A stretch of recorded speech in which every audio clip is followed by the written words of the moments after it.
Logging Museum. So today we're going to talk about scaling logs, and we've got a scale here, and we also have a scale here. Now this is what we call a walking wheel set of calipers.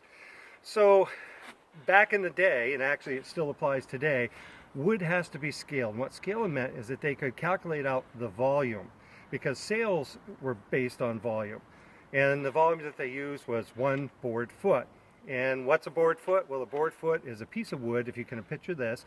It's 1 inch thick, 12 inches wide, 12 inches long. That's 1 board foot. So scaling was very, very important because it determined what the logger was going to sell his lumber for, and also what the purchaser was going to pay.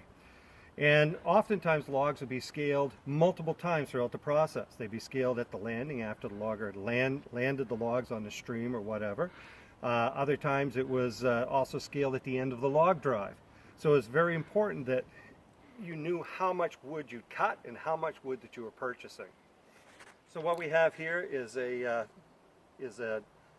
walking wheel caliper. So on this end we have a wheel, and this wheel is important because you'll notice that this spoke is weighted. This would be number 1 right here.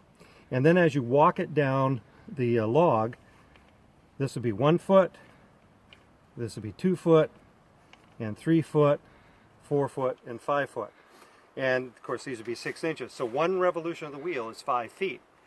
And there were many, many, many different types of what they called log rules. There was the Penobscot rule, there's a Blodgett rule, there's a Kennebec rule, there's all kinds of them. And how the log was scaled depending upon what scale you're using. On this end we have a set of calipers. These are for measuring the diameter. And depending upon the scale rule that you're using, it might be the outside of the bark on the butt end, it might be the outside of the bark on the small end, or it might be the inside of the bark on either end. So you had to know what scale you were using. In this case, we don't know what scale this actually was. So to use this caliper, first thing I would do is I'd walk it down the log. I get the length of the log. Then, using the calipers, I'd measure the diameter of the log, either at the butt end or the small end. And then, using the length, you can see right here, it's embossed with the length, 20, 19, 18, 17, 16, and so forth.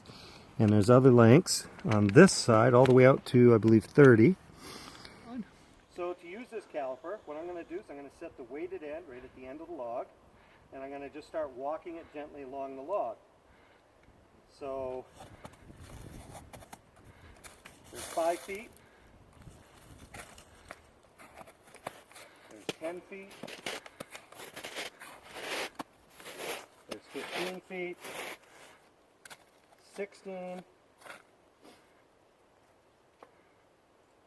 17 feet right there. So now I've got the length of the log, which is 17 feet, and I'm going to measure either the butt end or the small end, and again either inside or outside the bark depending upon the log rule that I'm using. And then I take the scale, and if I look at the scale I can see I'm 10 inches right there. Can you see the Alright, so we've got our diameter and we know the length, which is 17 feet.